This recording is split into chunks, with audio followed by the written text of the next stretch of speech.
Yo no sé si tú sabías, pero cada vez que alguien te toca amistosamente en el hombro, en la cabeza o en el brazo, hay un efecto que ayuda a la reducción de estrés. Está comprobado que reduce la producción de cortisol, que es ¿no es cierto?, una ¿no es cierto?, de las hormonas encargadas de tenernos alerta, pero cuando recibimos el toque amistoso de alguien, esto tiende a reducir. Hay toques que nos ayudan. Así que toca el hombro amistosamente de la persona que está al lado tuyo y dile: agradéceme que te estoy ayudando a bajar el estrés.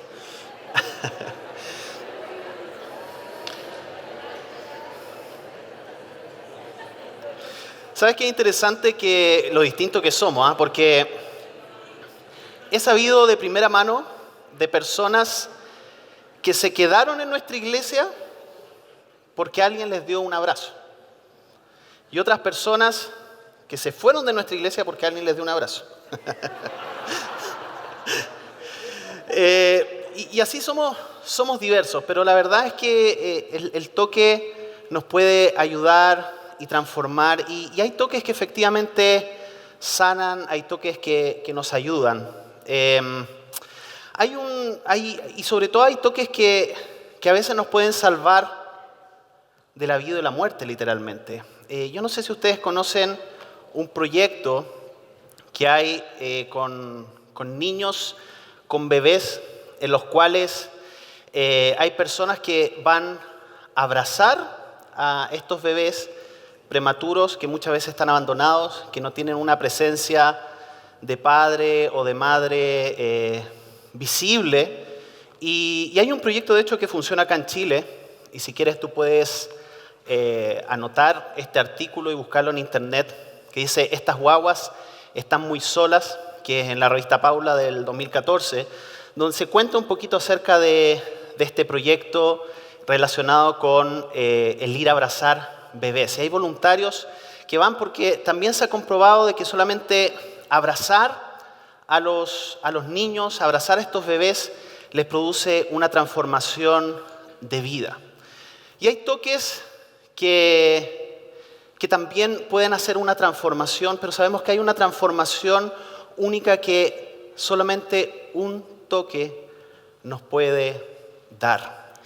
Y yo no sé si tal vez entre nosotros hoy hay personas que están en el camino de sentirse abrumados, desesperados o preocupados.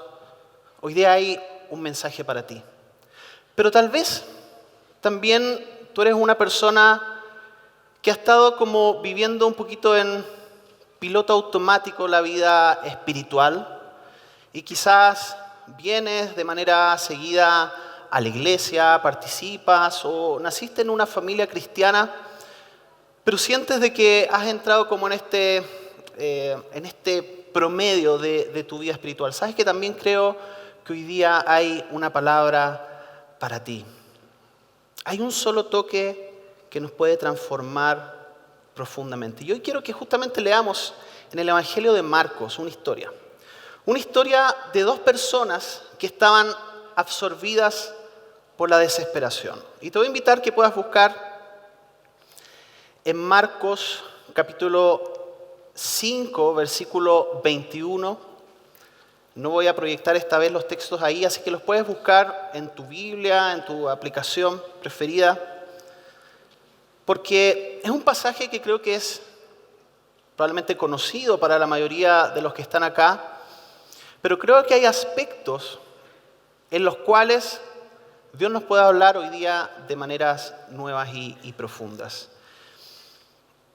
Dice Marcos 4, 21.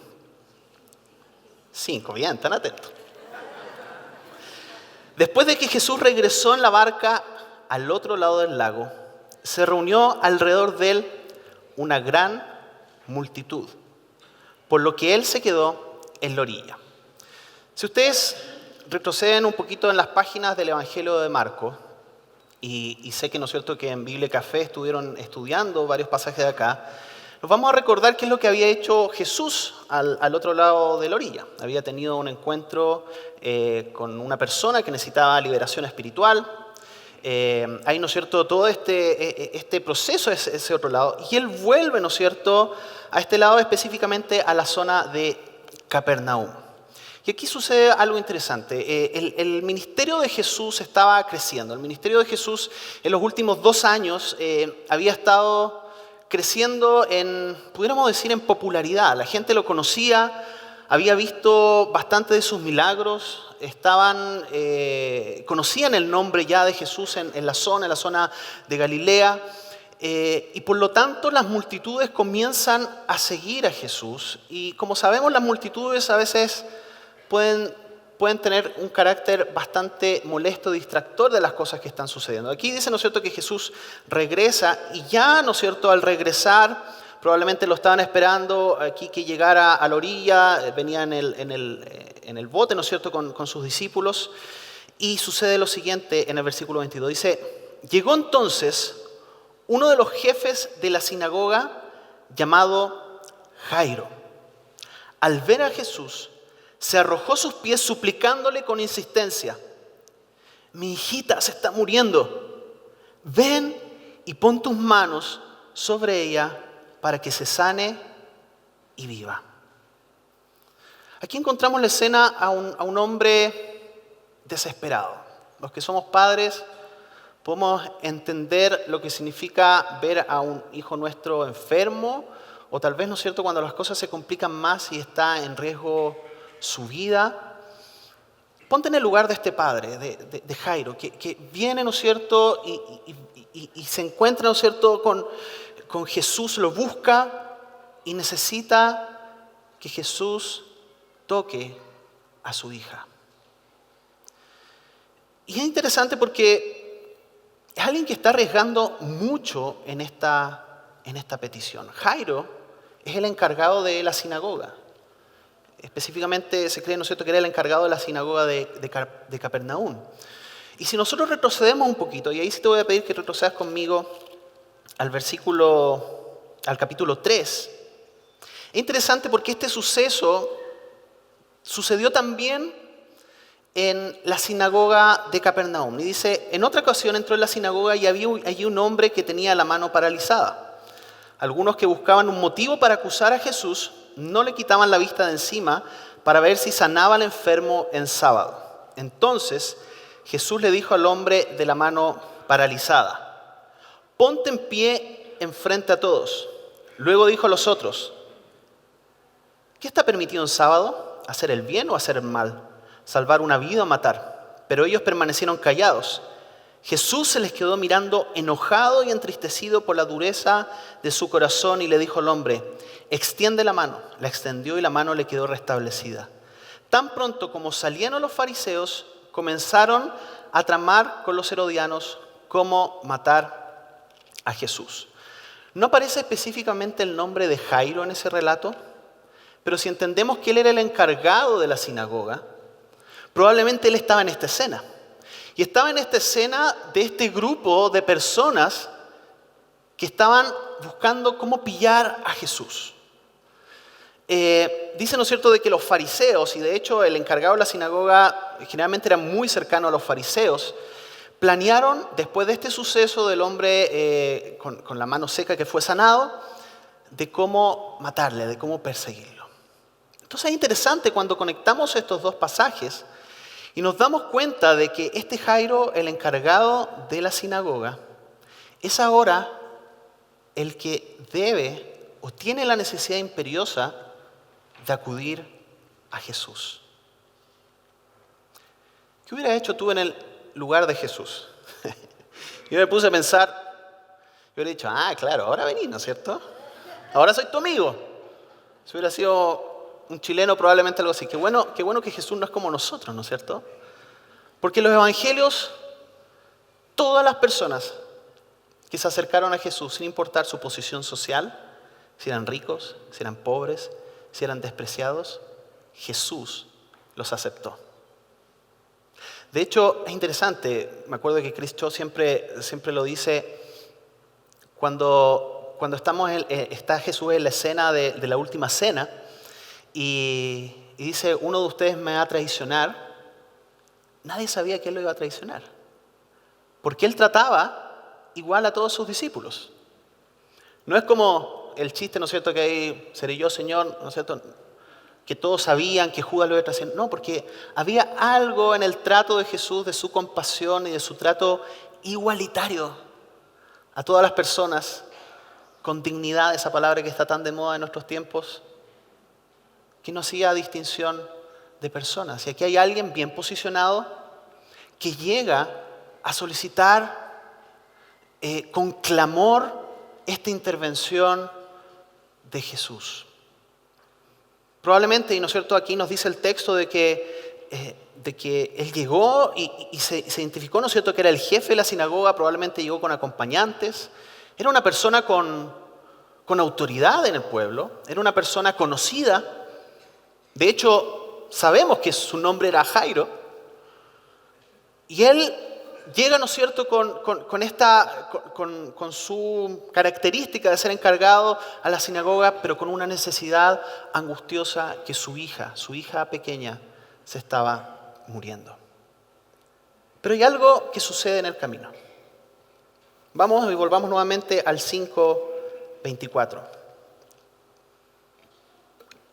Jesús se fue con él y lo seguía una gran multitud, la cual lo apretujaba. Imagínense en estos días de verano, no sé si te ha tocado estar en una multitud, Paseo Humada, la calle, ¿cierto?, en medio de una multitud. Había entre la gente una mujer que hacía 12 años padecía de hemorragias. Había sufrido mucho a mano de varios médicos y se había gastado todo lo que tenía sin que le hubiera servido de nada, pues en vez de mejorar, iba de mal en peor. Cuando oyó hablar de Jesús, se le acercó por detrás entre la gente y le tocó el manto. Pensaba, si logro tocar siquiera su ropa, quedaré sana. Al instante cesó su hemorragia y se dio cuenta de que su cuerpo había quedado libre de esa aflicción. Aquí nos encontramos con esta mujer que, a diferencia de Jairo, está en una posición social muy distinta, muy distinta. De hecho, no sabemos su nombre. Es una mujer sin nombre, en el primer siglo. Y si ustedes van al libro de Levítico, en el capítulo 15, van a ver lo que significaba para una mujer tener un sagramiento continuo desde su cuerpo.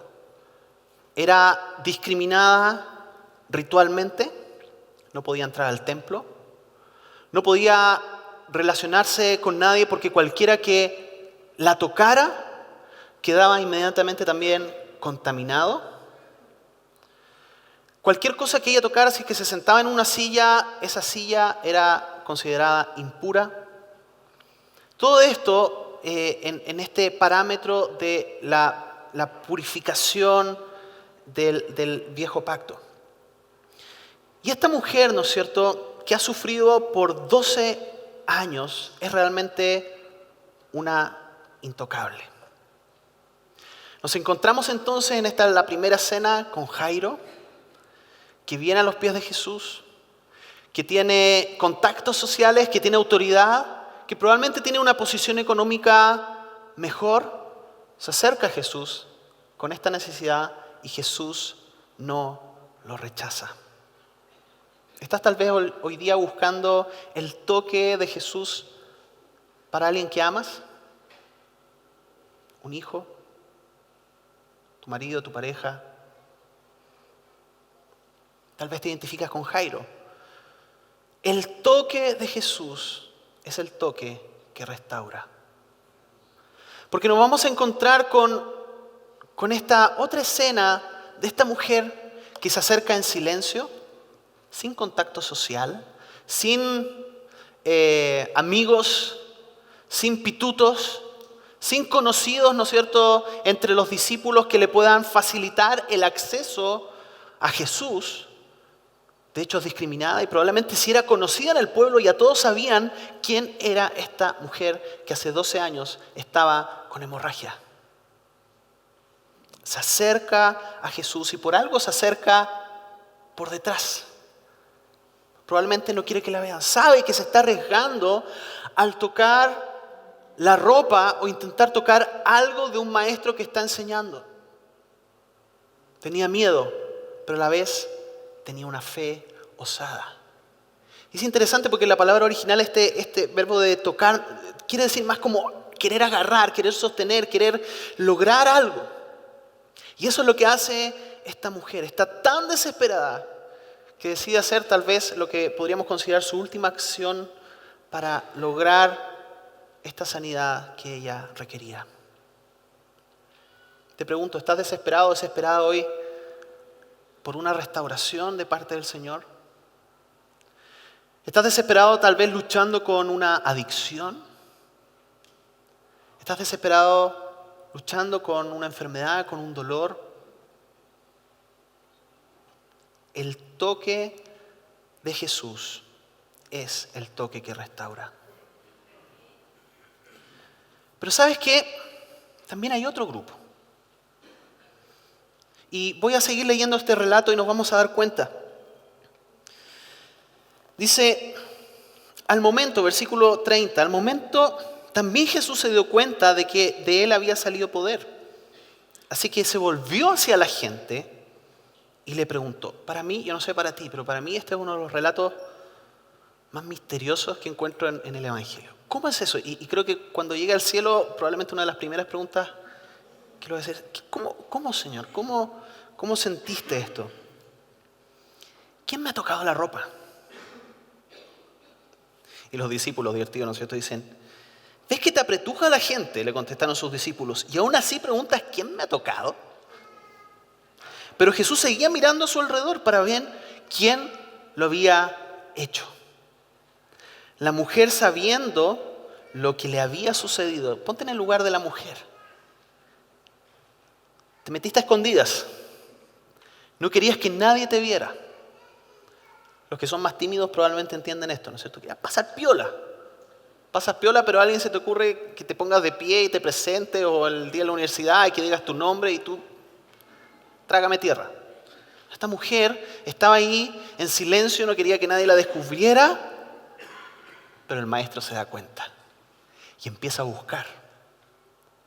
Y es como, yo me imagino la sensación, no sé si alguna vez en sus cursos de colegio hicieron algo malo y el profesor decía, ¿quién lo hizo? Y no nos vamos a ir de aquí hasta que se pare, ¿quién lo hizo? Y todos sabíamos quién era, ¿no es cierto? Y nos miramos, ¿sí? Okay, ¿quién va a ser el delator? ¿No es cierto? ¿El sapo en buen chileno? ¿O quién se va a parar y va a reconocer? La mujer, sabiendo lo que le había sucedido, se acercó temblando de miedo y arrojándose a sus pies, le confesó toda la verdad. Nuevamente, es difícil para nosotros, cristianos o personas de este siglo, entender el nivel de carga social que tenía esta mujer, de discriminación que ella vivía día a día por estar en esta condición. El peso y ver, ¿no es cierto?, una figura de autoridad, porque aquí vemos, ¿no es cierto?, que ella había estado, ¿no es cierto?, consultando a médicos, a otras soluciones, probablemente también fue a hablar con los religiosos, con los encargados, con los fariseos, y ella era considerada impura. ¿Es esto lo que ella trae en mente? Y cuando el maestro la descubre, ¿qué piensan ustedes que cree esta mujer que le va a decir el maestro? Pero Jesús es distinto. Jesús es único.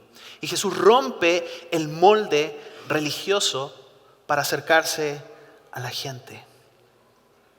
Y dice lo siguiente: hija, tu fe te ha sanado, le dijo Jesús. Vete en paz y queda sana de tu aflicción. El toque de Jesús restaura. La mirada de Jesús restaura. El encuentro con Jesús restaura, no enjuicia, no te saca en cara, no te dice, oye, pero sí, antes te podrías haber cambiado de ropa. O te hubiera dicho, pero ¿cómo se te ocurre tocarme aquí? ¿No ves que voy apurado? ¿No ves que voy a una urgencia? ¿No ves que voy a alguien que se le está muriendo la hija y tú te atreves a interrumpirme en mi camino? Jesús, con compasión, la mira y primero en esta mirada, ¿no es cierto?, restaura la conexión social con una sociedad que le había dado la espalda. Y ella recibe esta sanidad. En otras traducciones, de hecho, dice que la fuente de su hemorragia se selló. Y sigue la escena y sigue el capítulo con la historia de Jairo. Porque estamos en medio de esto, imagínense este camino, todo esto que sucede en el camino, que es sorpresivo. Dice, todavía estaba hablando Jesús, estoy en el versículo 35, cuando llegaron unos hombres de la casa de Jairo, jefe de la sinagoga, para decirle, tu hija ha muerto. ¿Para qué sigues molestando al maestro? Cuando a veces estamos en la búsqueda del Señor, en la búsqueda, ¿no es cierto?, de una respuesta, hay noticias que nos llegan como un balde de agua fría. Y es interesante cómo está vinculado estas dos historias de Jairo, que está desesperado para que Jesús toque a su hija, y esta mujer que quiere tocar a Jesús. Porque me parece de que también Jesús visibiliza toda esta escena porque hay un propósito de lo que va a hacer con la hija de Jairo. Justo, ¿no es cierto?, en el momento que se produce este milagro, llegan estas noticias. Es interesante porque dice el versículo 26, sin hacer caso de la noticia, Jesús le dijo al jefe de la sinagoga. ¿Qué le dice? No tengas miedo, cree nada más. Interesante porque también en el lenguaje original se pudiera entender de que lo que le está diciendo Jesús es como la fe que tenías, vuelve a tenerla. La fe con que acudiste a mí a pedirme ayuda, no te desanimes, sigue teniéndola. Cree nada más, no tengas miedo. Porque sabes que lo opuesto al temor no es la valentía, sino que es la fe. La fe en creer de que los propósitos de Dios son superiores, son eternos y son más grandes que los nuestros. Que su mente es superior y hay algo que no podemos entender. Miren, y aquí hay algo que sucede. Versículo 37. Jesús no deja que la multitud lo siga. Dice, no dejó que nadie lo acompañara, excepto Pedro, Jacobo y Juan, el hermano de Jacobo. Cuando llegaron a la casa del jefe de la sinagoga, Jesús notó el alboroto y que la gente lloraba y daba grandes alaridos. Estas eran personas que en esos tiempos se contrataban para que lloraran. Interesante. Personas que eran conocidos como los quejumbrosos, que entonces si tú habías sido una persona, ¿no es cierto?, más o menos digna, entonces contrataban a esta gente para que llorara por ti. O si no había sido muy bueno, tenías ese backup, ¿no es cierto?, para que alguien por lo menos llorara en tu funeral. Pero dice, ¿por qué tanto alboroto y llanto? La niña no está muerta, sino dormida. Versículo 40, entonces empezaron a burlarse de él, pero él los sacó a todos. Tomó consigo al padre y a la madre de la niña y a los discípulos que estaban con él y entró donde estaba la niña. La tomó de la mano y le dijo, Talita cum, que significa, niña, a ti te digo, levántate. Hay algunos estudiosos que dicen que también se pudiera traducir como mi pequeña ovejita, levántate. La niña, que tenía 12 años, se levantó enseguida y comenzó a andar. Ante este hecho todos se llenaron de asombro. Él dio órdenes estrictas de que nadie se enterara de lo ocurrido y les mandó que les dieran de comer a la niña. ¿Qué edad tenía la niña? ¿Cuánto había sufrido esta mujer? Interesante. El escritor, ¿no es cierto?, se fija en este detalle. Porque vivir 12 años y morir puede parecer muy poco tiempo, ¿cierto? Pero sufrir 12 años puede parecer mucho. Pero estas dos condiciones, Jesús decide dar su toque transformador, acercarse a ellos. Y es increíble, ¿no es cierto?, lo que sucede de esta oración, este milagro que Jesús hace. Me llama la atención, sí, de que deja un grupo afuera. Y ese es de ese grupo que también te quiero hablar, que es la multitud. La multitud. Porque sabes que en el camino de la fe, tal vez en algún momento nosotros estamos y nos sentimos identificados con Jairo. Quizás en otros momentos, o en este momento, te sientes identificado con esta mujer anónima. Pero hay otro grupo que también toca a Jesús, que está apretujándole. Versículo 24 dice, toda la multitud lo apretujaba. Gente que estaba ahí simplemente haciendo masa, curioseando, simplemente buscando tal vez el favor rápido de Jesús. Pero hay una distinción que se hace de estos dos personajes y sobre todo de la mujer que estaba en medio de la multitud, pero que tocó a Jesús y buscó a Jesús de una manera distinta. ¿Estás hoy en medio de esa multitud? Simplemente curioseando acerca de quién es Jesús. O tal vez no te has dado cuenta que estás en la multitud. Y llevas tiempo como creyente, como cristiano, y te has acostumbrado, familiarizado tanto con la persona de Jesús, que simplemente eres como esta multitud que está apretujando, que está ahí, que hay que ir para allá, vamos, pero sin ningún sentido de propósito. O tal vez eres como parte de estos quejumbrosos profesionales que con lo único que se vinculan es con el lado del temor, pero no con el lado de la gracia y del poder de Jesús.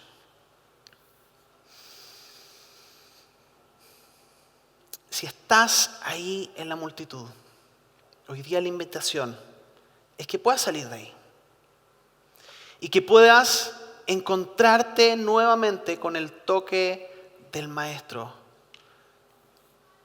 que es el único que puede transformar y volver a apasionar tu vida. Marco Vidal tiene una canción que me encanta, y me encanta esta frase de esta canción.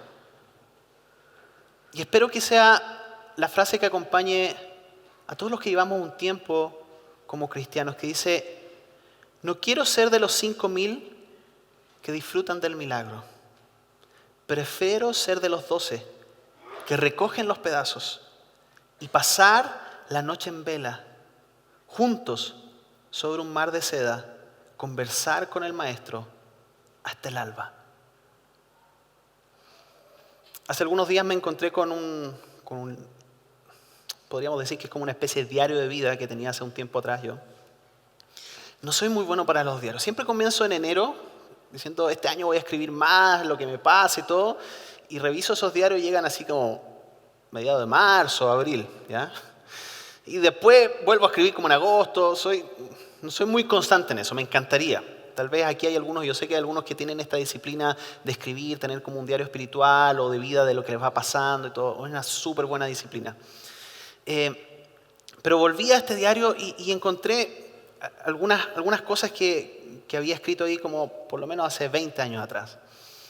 Y es súper interesante. No sé si te pasa a ti cuando vuelves atrás y te das cuenta por las cosas que estabas orando en ese tiempo y lo ves en perspectiva y cómo Dios respondió. Y tú dices, ¿cómo era que estaba tan preocupado por eso en ese momento? Pero también me encontré con un sentido de fe que, claro, pudiéramos decir, o yo pudiera describir de mí mismo como más ingenua, pero a la vez también una fe mucho más fresca y apasionada. Y mi oración hoy, espero que también con aquellos que tal vez han caído como en la rutina espiritual, mi oración es que Dios nos remueva. Porque el único que te puede transformar y el único que puede traer un propósito a tu vida real es un encuentro con Jesús. Y ¿sabes qué? A veces caemos en el error de domesticar nuestra fe, de decir ya todo lo he vivido. He pasado tantos años, llevo tantos años en la iglesia que ya conozco todo. Y de hecho quizás hasta te pasó al principio de esta prédica y dijiste, otra vez van a predicar de la mujer con flujo de sangre, de la hija de Jairo, ya me sé esa historia. ¿Sabes lo que pasa? Que perdemos la capacidad de sorpresa en el camino de la fe. Y aquí encontramos a una mujer que tiene una situación crónica, pero que no dejó de buscar a Jesús. Estás con una situación crónica, tal vez te sientes que en tu fe ya has entrado en un estado crónico de sequedad y de desierto. Jesús te está llamando. Jesús se quiere encontrar contigo. Jesús quiere renovarte nuevamente. Jesús quiere traer un despertar espiritual en tu vida. No dejes que los llorones profesionales, no dejes que las circunstancias cieguen o acallen este clamor por encontrarse con el único toque que puede transformar tu vida. El toque de Jesús es amor. El toque de Jesús es vida. El toque de Jesús es transformación. El toque de Jesús es esperanza. El toque de Jesús es sanidad. El toque de Jesús es paz. Para ti, que tal vez eres uno de los jóvenes que está preocupado por lo que va a pasar con su universidad en marzo, o tal vez diste la PSU. ¿Sabes qué? Ninguna noticia de parte del gobierno ni del ¿no es cierto? Del cuerpo de, ¿cómo se llama?, de rectores va a traer paz a tu vida. Lo único que puede traer paz es un encuentro con Jesús. No busques en otras cosas la paz. Solamente Jesús te la puede dar. Tal vez tú necesitas el toque de Jesús para tu matrimonio. Tal vez hay cosas que están sucediendo ahí. Y ha sido muchos especialistas, doctores buscando ayuda. Se han ido todos tus ahorros, pero no ha sido aún aquel que tiene el toque transformador, que es Jesús. Tal vez estás sufriendo por un ser querido. Tal vez estás sufriendo por un dolor. El toque de Jesús es el único que te puede transformar. Jesús mismo dijo estas palabras: vengan a mí, todos los que están cansados y llevan cargas pesadas, y yo les daré descanso. Ahí donde estás, ¿con quién te identificas en esta historia? ¿Estás como la mujer? Necesita tocar a Jesús, encontrarse con Él. Que esto crónico que está sucediendo, o tal vez tu oración es por una enfermedad. ¿Y sabes qué? Estamos llamados a orar por los enfermos. Somos una iglesia que creemos que Dios puede actuar con poder y hacer milagros en nuestros tiempos, y hemos sido testigos de eso. No siempre Dios sana, porque es soberano, y porque no somos Jesús y somos discípulos, y en la Biblia también sale que los discípulos fallaron muchas veces en orar por otros. Pero lo vamos a seguir haciendo, porque es lo que Jesús nos mandó a hacer. Y creemos que Dios se puede manifestar con gracia en las enfermedades físicas, pero también se puede manifestar con gracia en tu enfermedad emocional, mental, espiritual, en tus dolores crónicos. Y aunque tal vez las circunstancias no cambien tu casa, hay un sentido de esperanza nuevo que Dios te puede dar si te agarras de su manto. Y para esta semana te quiero hacer un desafío. Todos nos ponemos ropa, ¿no es cierto?, en la mañana para salir al trabajo. Cuando tomes una camisa, cuando toques, ¿no es cierto?, tomes tu, qué sé yo, chaleco no se usa en esta época, pero lo que sea, tu pantalón. Acuérdate de este acto que hizo la mujer de tocar este manto de Jesús. Y Jesús, para este día, quiero estar agarrado de ti. Quiero estar sostenido de ti. Necesito tu toque transformador para mi vida, porque sin ti no puedo hacerlo.